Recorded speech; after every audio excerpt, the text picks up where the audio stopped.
Гибель народа Лута и постигшая его кара. Аллах Всевышний сказал, Он предупреждал их о том, какова наша хватка, но они подвергали сомнению эти предостережения. Они настойчиво требовали от Него Его гостей, и тогда мы лишили их зрения и сказали: «Вкусите же мое наказание и мои предостережения», а ранним утром постигло их наказание неприходящее. Толкователи Корана указывают, что пророк Аллаха Лут, мир ему, пытался помешать этим людям войти в свой дом, дверь которого была закрыта. Охваченные страстью, они хотели открыть ее и войти, он же препятствовал этому и увещевал их, находясь за дверью. Когда положение осложнилось до крайности, Лут воскликнул: «Если бы обладал я силой, чтобы одолеть вас, или мог опереться на прочную основу, это значит, будь у меня сила, я подверг бы вас наказанию». Тогда ангелы сказали: «О Лут, поистине мы посланники твоего Господа. Что же касается этих людей, то они ничего тебе не сделают». Сообщается, что к ним вышел Джибрил, который нанес по лицам этих людей удар краем своего крыла и ослепил их. Говорят также, что после этого удара у них вообще не осталось глаз, и они возвращались домой, держась за стены и угрожая посланнику милостивого, что еще придут к нему на следующий день. Аллах Всевышний сказал: «Они настойчиво требовали у него его гостей, и тогда мы лишили их зрения и сказали: «Вкусите же мое наказание и мои предостережения», а ранним утром постигло их наказание неприходящее». Сура 54, аяты 37 и 38.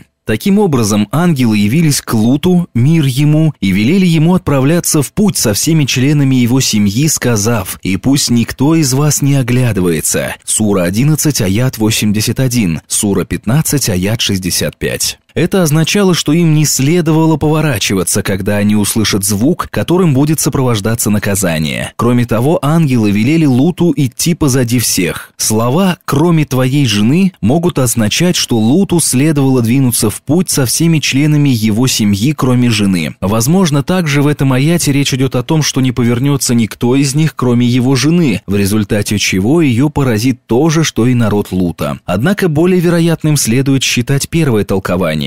А Аллах знает об этом лучше. Ангелы сказали Луту: «А установленный для них срок подойдет утром. Разве утро не близко?» И их слова стали радостной вестью о предстоящей гибели этих зловредных притеснителей. Когда Лут, мир ему, покидал город, с ним находились только две его дочери. Говорят также, что вместе с ним город покинула и его жена, а Аллах знает об этом лучше. Перед восходом солнца, когда Лут вместе с членами его семьи уже был за пределами города, веление Аллаха осуществилось, и жителей Содома постигло неотвратимое бедствие. Аллах Всевышний сказал: «Когда же наступил срок осуществления нашего веления, мы перевернули вверх дном их селения и осыпали этих людей камнями из обожженной глины, падавшими друг на друга и помеченными у твоего Господа. Недалеки они от несправедливых». Как указывают толкователи Корана, Джибрил поддел краем своего крыла город, в котором жил народ Лута вместе со всеми людьми и животными, а также окружавшими их землями, поднял их до облаков так, что ангелы услышали крик петухов и лай собак, а потом опрокинул все это вверх дном. Аллах Всевышний сказал: «Мы перевернули вверх дном их селения и осыпали этих людей камнями из обожженной глины». Здесь имеется в виду, что куски этой обожженной глины падали с неба один за другим, и на каждом из них было написано имя человека, на которого он должен был упасть и погубить его. На это указывают слова Аллаха: «помеченными у твоего Господа для тех, кто приступал пределы дозволенного». Аллах Всевышний также сказал: «И мы осыпали их дождем из камней. Злополучным стал дождь этот для тех, кого предостерегали». Аллах Всевышний также сказал: «И низверг опрокинутые города, и накрыло их то, что накрыло. В какой же милости твоего Господа ты сомневаешься?» Сура 53, аяты с 53